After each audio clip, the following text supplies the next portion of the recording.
नमस्कार, मैं अभिषेक। आप देख रहे हैं तरुण प्रभा न्यूज नेटवर्क। चलिए नजर डालते हैं कुछ बड़ी खबरों पर। पहलगाम आतंकी हमले को लेकर भारत के सख्त रूख से पाकिस्तान घबराया हुआ है। पाकिस्तान के प्रधानमंत्री ने बयान दिया है कि वह पहलगाम हमले की निष्पक्ष और पारदर्शी जांच के लिए तैयार है। हालांकि खुद को मजबूत दिखाने की कोशिश करते हुए शरीफ ने कहा कि हम किसी भी परिस्थिति के लिए तैयार हैं। पाकिस्तान के कई नेता भड़काऊ बयानबाजी कर चुके हैं।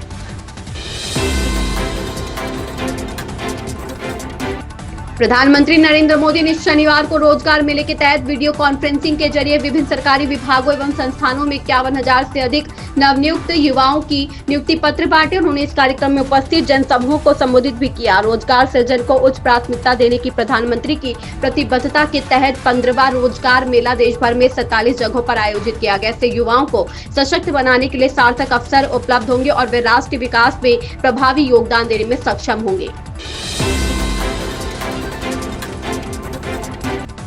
भारतीय अंतरिक्ष संगठन को अंतर्राष्ट्रीय चार्टर अंतरिक्ष और प्रमुख आपदाओं के प्रमुख के रूप में चुना गया है। इसरो 6 महीने तक इस भूमिका में रहेगा, जो अप्रैल 2025 से शुरू हुई है। इसरो के नेशनल रिमोट सेंसिंग सेंटर में बीते 14 से 17 अप्रैल तक चार्टर की 53वीं बैठक हुई। इस बैठक में ही इसरो को अंतर्राष्ट्रीय चार्टर का प्रमुख चुना गया। इस बैठक में दुनिया की शीर्ष अंतरिक्ष एजेंसियों के प्रतिनिधि शामिल हुए। 22 विदेशी प्रतिनिधि इस बैठक में हिस्सा लेने हैदराबाद पहुंचे।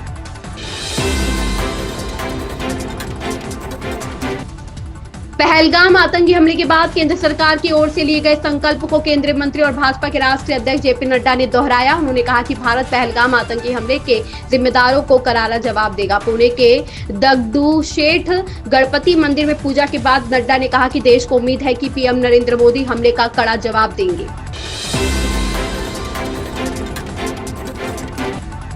नूह जिले में शनिवार सुबह एक दर्दनाक सड़क हादसे ने पूरे इलाके को झकझोर कर रख दिया। थाना फिरोजपुर झिरका सीमा के अंतर्गत दिल्ली मुंबई एक्सप्रेसवे पर इब्राहिमबास गांव के पास तेज रफ्तार पिकअप वाहन ने सफाई कार्य में जुटे कर्मचारियों को टक्कर मार दी। इस भीषण हादसे में 6 सफाई कर्मचारियों की मौके पर ही मौत हो गई, जबकि 5 अन्य कर्मचारी गंभीर रूप से घायल हैं।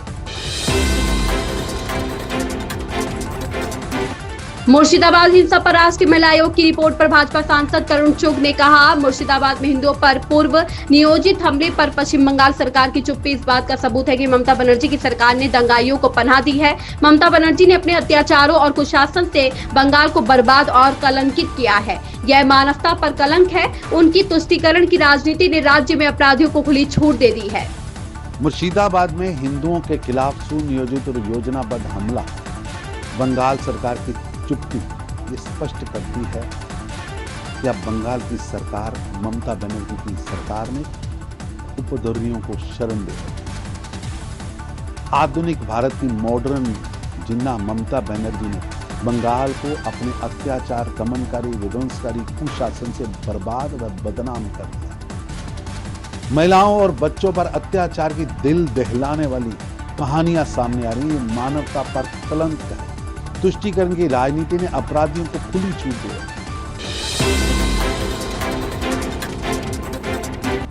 जम्मू कश्मीर के पहलगाम में मंगलवार को आतंकियों ने पर्यटकों पर अंधाधुंध गोलियां बरसाकर 26 लोगों की नृशंस हत्या कर दी, जिसके देश में आक्रोश है। पूरा देश आतंकियों के खिलाफ सख्त एक्शन की मांग कर रहा है। वहीं इस बीच सीमा हैदर एक बार फिर सुर्खियों में आ गई हैं। उन्हें वापस पाकिस्तान भेजने की मांग की जा रही है।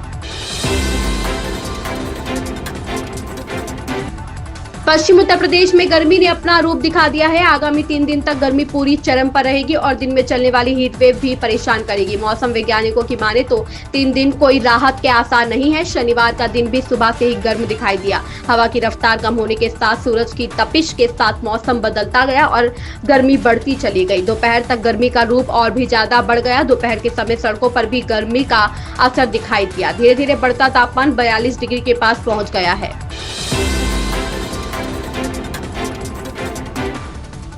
उत्तर प्रदेश की योगी सरकार अमेरिका और चीन के बीच चल रहे टैरिफ वार को प्रदेश के लिए अवसर बनाने की तैयारी में है। यूपी में कानून व्यवस्था, वैश्विक स्तर की बुनियादी सुविधाओं, एक्सप्रेसवे, सामान्य एवं इंटरनेशनल एयरपोर्ट, अंतर्राज्यीय जलमार्ग का विस्तार, भरपूर मानव संसाधन के नाते सस्ता श्रम, सूक्ष्म, लघु एवं मध्यम उद्योग को बढ़ावा देने के कारण अन्य राज्यों की तुलना में यह संभावनाएं बढ़ गई है। भोपाल में रोजगार मेले को संबोधित करते हुए केंद्रीय कृषि मंत्री शिवराज सिंह ने कहा, नरेंद्र मोदी के नेतृत्व में एक नया भारत उभर रहा है और 2047 तक पूर्ण विकसित भारत का निर्माण होगा। इसके बारे में बात करते हुए पीएम मोदी ने जिन 4 स्तंभों का उल्लेख किया है, महिला, गरीब, किसान और युवाओं को रोजगार चाहिए, इसलिए पीएम ने रोजगार अभियान चलाया है और 10 लाख से अधिक सरकारी पदों पर रोजगार के अवसर पैदा किए हैं, जिनमें से 51,000 को नियुक्ति पत्र दिए जा रहे हैं। प्रधानमंत्री श्रीमान नरेंद्र मोदी जी के नेतृत्व में एक नए भारत का उदय हो रहा है। एक वैभवशाली भारत, एक गौरवशाली भारत, एक संपन्न भारत, एक समृद्ध भारत और एक शक्तिशाली भारत और लक्ष्य 2047 तक संपूर्ण विकसित भारत का निर्माण।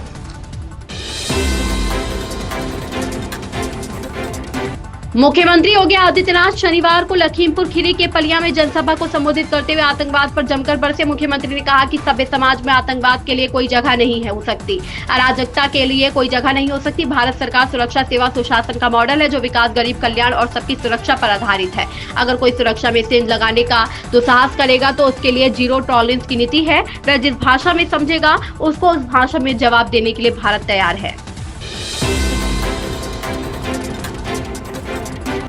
सुप्रीम कोर्ट ने हिमाचल प्रदेश उच्च न्यायालय के एक आदेश को बरकरार रखते हुए कहा कि पंचायत चुनाव के उम्मीदवारों को भी अपने नामांकन पत्र में अपने खिलाफ लंबित मामलों की जानकारी देना जरूरी है। जस्टिस सूर्यकांत और जस्टिस एन कोटेश्वर सिंह की पीठ ने हिमाचल प्रदेश उच्च न्यायालय के आदेश को बरकरार रखते हुए एक ग्राम प्रधान के निर्वाचन को रद्द कर दिया। मामला मंडी जिले के पंगना ग्राम पंचायत का है।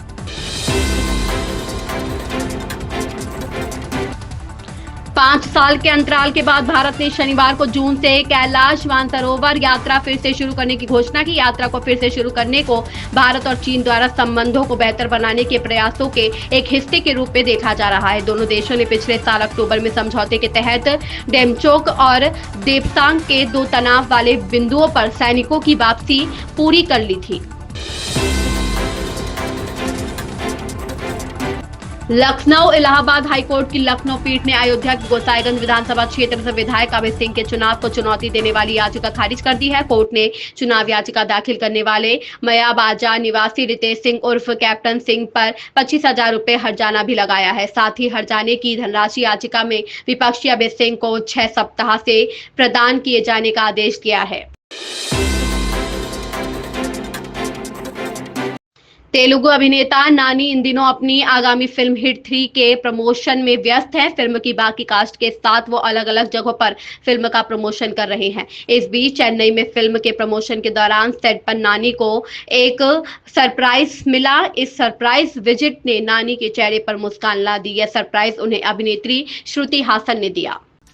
फिलहाल इन खबरों में बस इतना ही। लेटेस्ट अपडेट के लिए आप बने रहें तरुण प्रभा न्यूज नेटवर्क के साथ। चैनल को लाइक, शेयर, सब्सक्राइब करना बिल्कुल ना भूलें। धन्यवाद।